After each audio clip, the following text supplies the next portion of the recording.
que si je suis mon plan, donc j'ai deux pièces du côté, de chaque côté, deux grandes pièces, deux petites pièces intermédiaires que j'ai numérotées, que j'ai annoté A. Donc A, les voici. Donc ça va s'assembler comme ça. Après j'ai encore une pièce A ici. Donc c'est les plus courtes. Voilà, donc ça c'est les pièces d'angle en fait. Hein. C'est les pièces d'angle qui vont donc supporter les espèces d'étriers ici, comme ça. Et c'est ça qui va reposer en fait sur le bac. Voilà, donc je vais commencer déjà par assembler la pièce D avec la pièce B de chaque coin. Voilà, donc étant donné que ces morceaux de bois font 6 par 4, je vais positionner une vis à 2 cm puisqu'elles font 6 cm de hauteur, à 2 cm et à 2 cm du bord ici. Donc je vais positionner mes deux vis et je vais percer avant pour éviter que le bois n'éclate puisqu'on se trouve en extrémité du bois. Voilà, donc j'ai monté ma mèche à bois de 3 mm, 3 mm 5. Je vais faire un pré-perçage.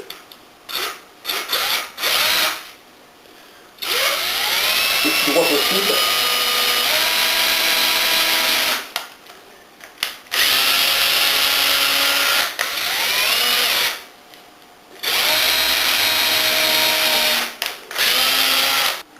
Alors pour procéder à l'assemblage, je vais prendre des vis tire-fond à tête, là ce sont des têtes cruciformes, 5 mm longueur 100, parce que l'épaisseur du bois fait 40 déjà, donc ça fait déjà une bonne longueur à compenser.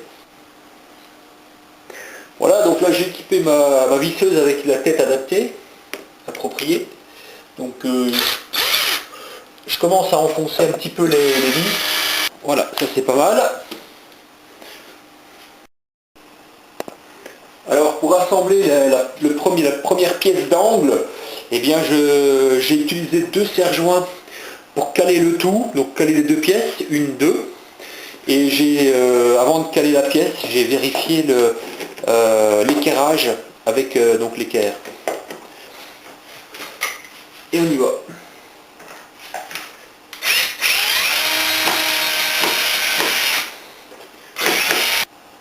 Voilà, donc je change d'embout, ça devrait aller un petit peu mieux, sans heurts.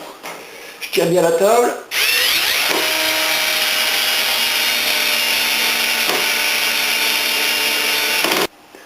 Alors, donc je vais essayer celui-ci. C'est pas mal. Donc vous voyez, quand on bricole, il faut avoir un minimum d'équipement, parce qu'autrement, on ne fait pas du bon boulot. Voilà, alors pourquoi j'ai pas fait un cadre entier? C'est tout simplement parce que c'est de la récup, donc j'avais pas les longueurs suffisantes, donc je vais procéder en plusieurs étapes, comme indiqué sur le plan, hein. Donc je vais mettre des pièces intermédiaires qui vont être elles-mêmes toutes solidarisées par des petites voliges qui vont venir sur les côtés. Voilà, donc pour faire la finition, on verra pas les vis non plus. Alors la suite en fait, ce sera de positionner les petits étriers au niveau de l'angle. Donc l'objectif de ça, si vous voulez, ce sera d'avoir un point d'appui sur le bac. Donc, et c'est pour ça qu'elles sont moins épaisses que les chevrons, parce qu'autrement, ça va juste être posé dessus et il n'y aura pas d'ancrage sur le bac. C'est très simple, donc je vais prendre deux étriers que je vais positionner l'un sur l'autre. Voilà, comme ça ils vont avoir normalement la même épaisseur, puisque forcément ça fait 30 mm d'épaisseur, et les tasseaux aussi, donc normalement ça devrait être bon.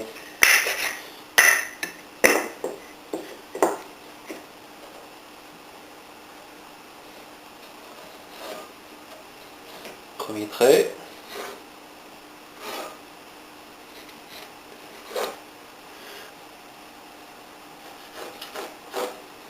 Comme ceci.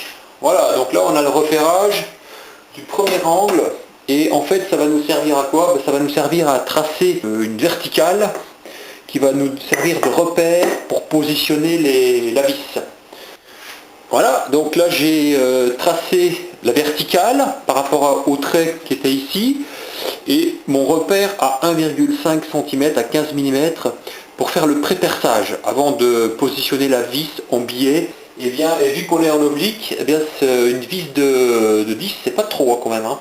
Et comme la tête fait à peu près 1 cm de large, et bien donc je vais faire un pré-perçage pas très profond au niveau de mon repère. Voilà, donc c'est assez important de se positionner sur une surface qui est bien plane.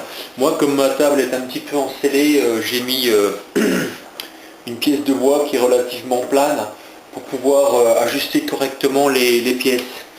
Alors là, je procède donc à un pré-perçage pour pouvoir y intégrer donc la vis tire-fond.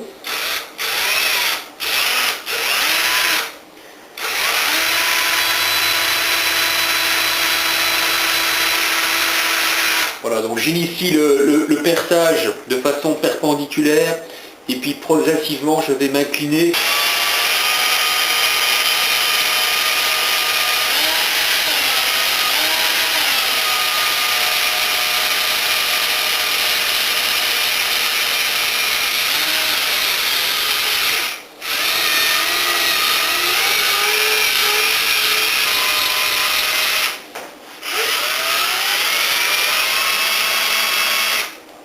Voilà, l'objectif étant de pouvoir dissimuler la tête de la vis pour ne pas qu'elle dépasse de la pièce de bois. Une fois que c'est fait, on va effectuer un perçage, un pré-perçage avec une petite mèche. Voilà, je dis prêt. Voilà pour la première. Voilà, donc il faut faire attention donc par rapport à son plan de ne pas tomber dans le piège. Ça c'est la vue du dessus, donc forcément ça, cette pièce-ci, ça c'est la pièce B, ça c'est la pièce D. Donc cette partie-là du plan, hein, donc cette partie-là et ici du plan correspond à ce qui est là. Donc faut pas mettre des pièces forcément avec d'un côté cette pièce là d'un côté et puis l'autre pièce avec les pièces en bas, parce qu'autrement on va être un petit peu mal. Donc voilà, donc là je vais procéder, donc j'ai procédé à cette pièce là, et maintenant c'est cette pièce-ci, cette pièce là qui va être assemblée. Donc logiquement elle vient comme ça et donc l'étrier va venir ici, là où j'ai fait mes traits. Donc je vais assembler cette partie-là maintenant, comme ceci. Alors j'ai noté, il faut numéroter toutes les pièces, hein, parce que autrement, bien les annoter pour ne pas se tromper dès qu'on commence à faire des pièces complexes. Bon, alors maintenant pour assembler les petites équerres, là, les petites traverses, eh bien, donc il faut bien se rapporter aux pièces qu'on a préparées. Donc ici j'avais marqué A, B, donc il faut que je retrouve la pièce qui correspond. Voilà, voici, petit A, petit B. Et donc c'est très important, si vous voulez, aussi de vérifier, de mettre en place une équerre avant de faire le serrage et l'assemblage, parce qu'autrement le cadre ne sera pas forcément dans le prolongement l'angle ne sera pas forcément dans le prolongement des autres pièces d'assemblage, donc faites bien attention à ça. Vous voyez, donc là j'ai mon cadre, j'ai mon équerre, et malheureusement en plus mes repères n'étaient pas tout à fait exacts. Donc c'est pas grave, je corrige puisque j'ai mon équerre en dessous. Je positionne une pièce de bois qui va me permettre de maintenir l'ensemble tout en vérifiant l'équerrage bien sûr. Donc ça c'est pas trop mal. Voilà, l'équerrage est toujours bon. Donc faites bien attention à bien faire ce genre de dispositif parce qu'autrement vous risquez d'avoir des surprises. Hein.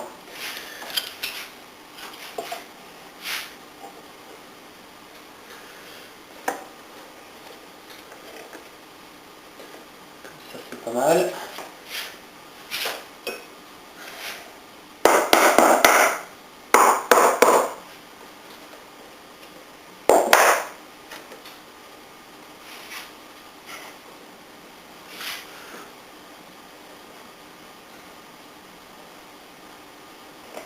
Donc bien serré, c'est très important. Voilà, pour que ça ne bouge pas, pour que ça ne puisse pas glisser et que votre angle ne s'ouvre pas ou ne se referme pas. Voilà, donc j'ai procédé au calage. Maintenant, je vais renforcer même ce dispositif. J'ai collé aussi les deux extrémités de la béquille, on va dire. Et donc là, je vais encore accentuer le serrage. En jouant sur la diagonale du bois.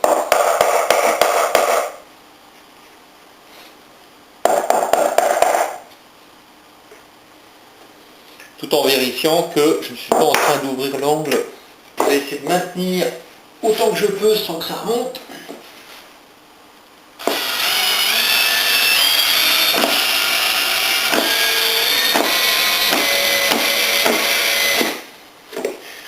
Voilà.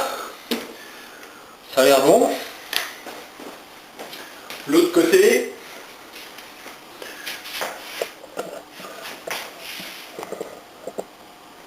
Comme ceci. Pareil. Je me méfie.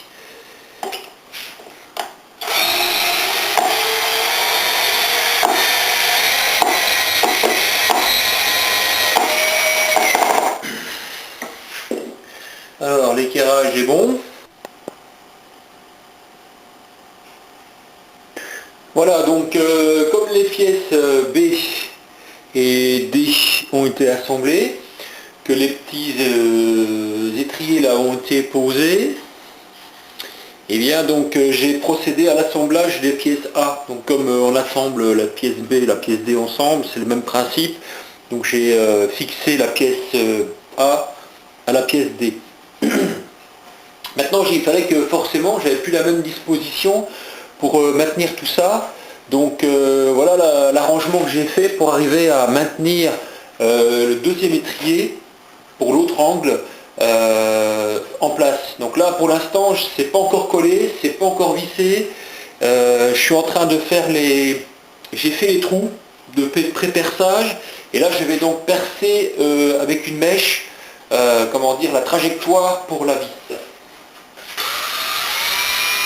Le vissage.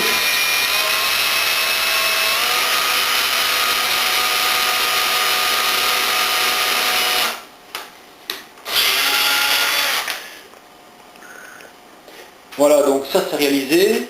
Maintenant je vais mettre de la colle.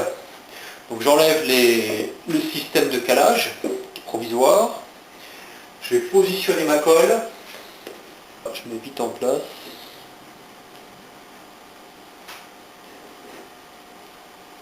Hop, un calage provisoire.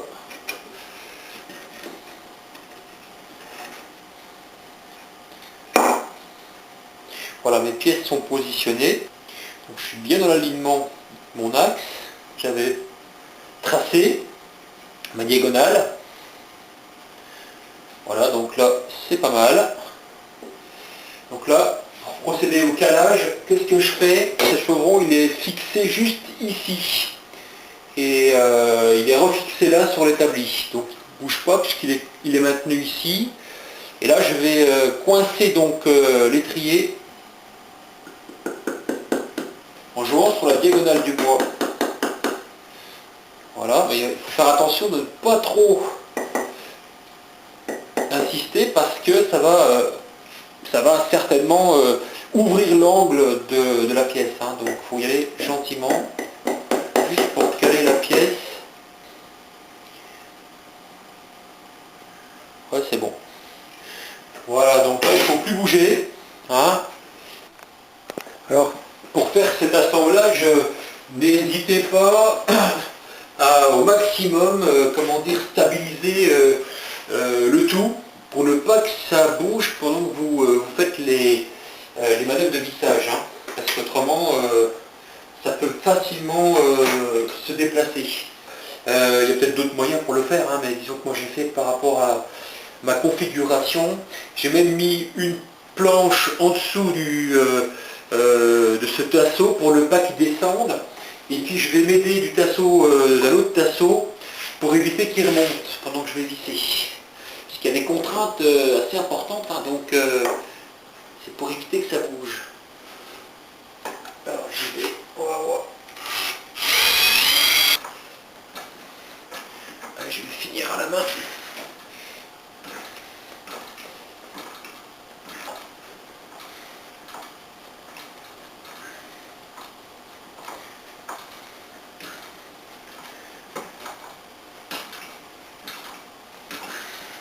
Voilà, ça commence. Voilà, donc ça sert bien, vous voyez, puisqu'il y a une partie qui n'est pas filetée, automatiquement la tête, et elle prend appui sur le bois, et elle tire en fait, en vissant, elle attire l'autre morceau de bois vers ce morceau de bois-ci.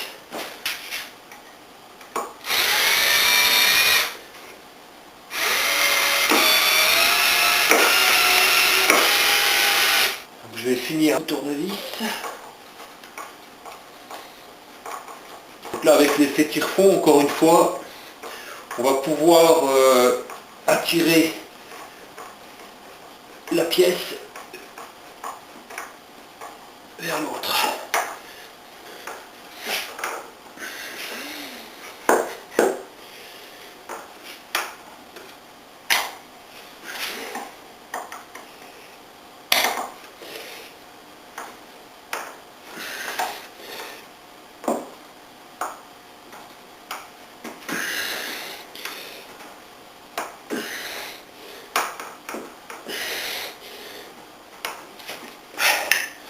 Voilà, je vous garantis que ça ne bougera pas. Hein.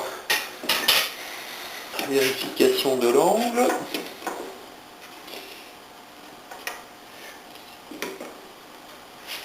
Oui, j'ai un angle un petit peu fermé, donc il faut juste que je l'ouvre un petit peu, comme ceci. Voilà, là c'est parfait.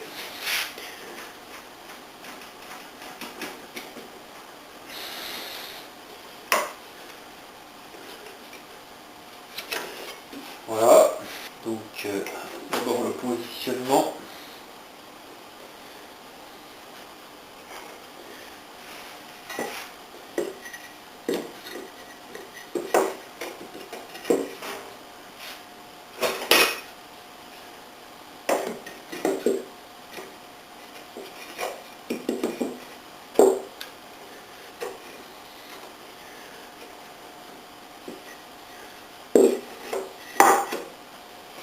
Pour tracer les repères, c'est pas mal. On fait notre petit repère.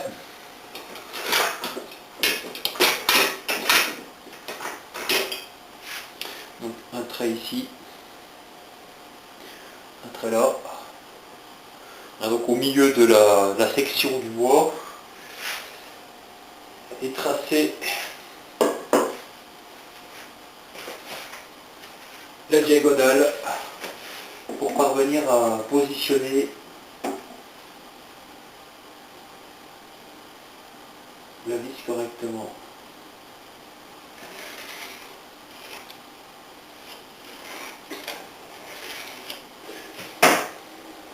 Une fois qu'on a tracé la diagonale, on trace une verticale dans le prolongement du trait qui va nous donner donc le repérage où il faudra positionner sa vis.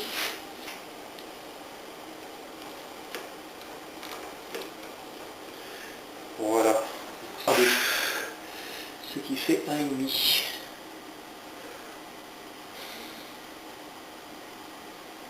Voilà.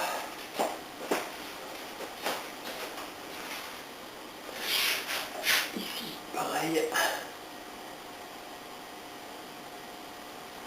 1,5. Alors je me positionne bien sur l'axe.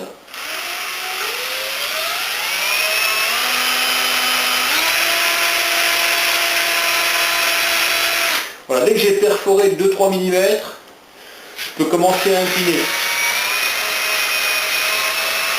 Et je me retrouve dans l'axe de la diagonale. Toujours veiller à être bien horizontal. Voilà, en fait l'objectif c'est juste d'enfoncer la tête conique de la vis.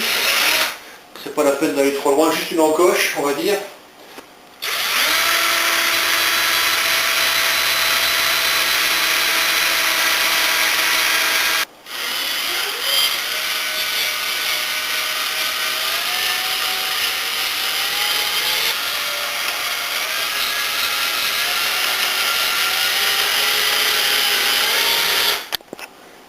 Voilà, donc une fois que les pièces sont collées, bien vérifier d'avoir tout calé.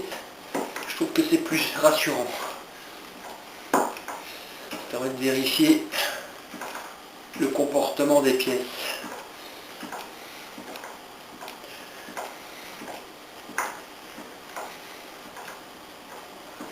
Voilà, donc en tout cas, vous voyez qu'il faut bien faire attention à bien caler les pièces.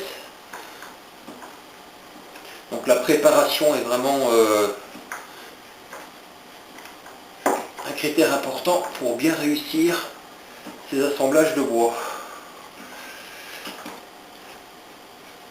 Voilà, je suis bien calé. Alors on y va doucement avec.